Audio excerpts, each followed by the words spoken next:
Hello les amis, on me demande souvent c'est quoi que j'utilise pour mes dessins de travail que je poste sur Instagram. Alors je dessine avec des mines de couleurs assez épaisses de 2 mm. Ce qu'il faut savoir, c'est qu'avant de faire des tutos vidéo ou des illustrations, je réalise ce qu'on appelle des dessins de travail. Alors ce sont des dessins qui sont faits à la va-vite, très souvent ils sont ratés. Je teste des trucs, ça me donne des bases de construction qui vont me permettre de refaire le dessin au propre en vidéo. Je parle de dessins ratés parce que ce sont des dessins sur lesquels je vais pas jusqu'au bout, je teste des idées, que ça soit réussi ou pas. Je n'aime pas beaucoup les montrer car ce sont des dessins qui ressemblent à rien. C'est assez clair pour moi mais pas forcément pour quelqu'un d'autre qui regarde. Il faut savoir que je teste beaucoup de choses avant de trouver la bonne idée. Il est important que le dessin ne soit pas abouti parce que comme je dois le recommencer au propre, il vaut mieux pas qu'il soit parfait du premier coup parce que sinon ça sera difficile de le refaire. Par exemple là je vous montre un dessin de travail de Jessica Jones et juste à côté ça c'est la version craft. Je vous montre aussi un autre exemple, ça c'est le voyage d'Arlo. Je l'ai fait en vert parce que le dinosaure est majoritairement de couleur verte. Le dessin était un peu trop petit pour détailler le visage, donc je l'ai fait à côté un peu plus grand. Il y a eu des adaptations par rapport à la version craft, par exemple au niveau de la bouche, qui est beaucoup moins détaillée. Je trouvais que les dents détaillées, ça rendait pas terrible.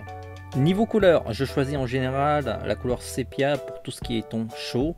Si je veux quelque chose avec une atmosphère un peu plus froide, j'utilise la couleur bleue. Pour un dessin de travail, je n'ai pas besoin de précision, au contraire. J'ai besoin d'un trait qui balaye un large spectre de traits et le 2 mm est parfait. C'est assez épais et quand je fais un trait, je suis sûr à peu près que le bon trait se trouve dans ce trait épais. C'est l'une des raisons pourquoi je ne taille jamais la mine de mon porte-mine de travail parce que j'ai besoin d'un trait épais. C'est une habitude à apprendre de dessiner avec ce type de mine, c'est pas forcément évident au départ. Il faut vraiment garder en tête que le dessin va être pas terrible. C'est juste des tests d'idées parce que ce qu'on s'imagine dans la tête et sur le papier, parfois il y a une grosse différence et donc il faut vraiment le tester.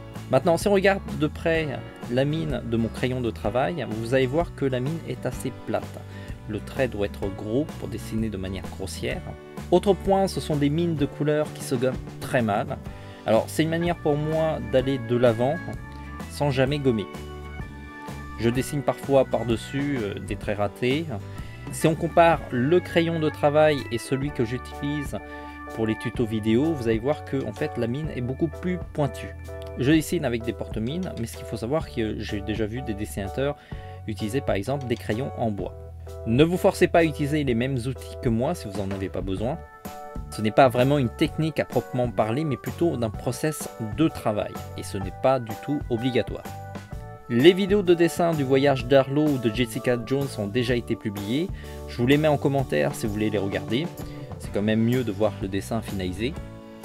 Merci d'avoir suivi cette vidéo jusqu'au bout. Si vous avez des questions techniques, n'hésitez pas à lâcher un commentaire. Et pour ceux qui peuvent y répondre, n'hésitez pas à y répondre. Je ne lis pas tous les jours les commentaires et puis j'essaye de vous répondre de manière globale en vidéo. Et ça prend un peu plus de temps. Pensez à vous abonner à notre chaîne si vous ne suivez pas notre site régulièrement. Et puis ça serait super cool de la faire partager à un max de monde. Sinon, vous pouvez aussi nous soutenir, et ça c'est hyper important, en achetant votre matériel dans notre boutique. On essaye d'être bien plus qu'une boutique, on ne se contente pas juste de faire une boutique en ligne simplement. On pense que la passion ça doit se partager et on espère que vous comprenez notre démarche.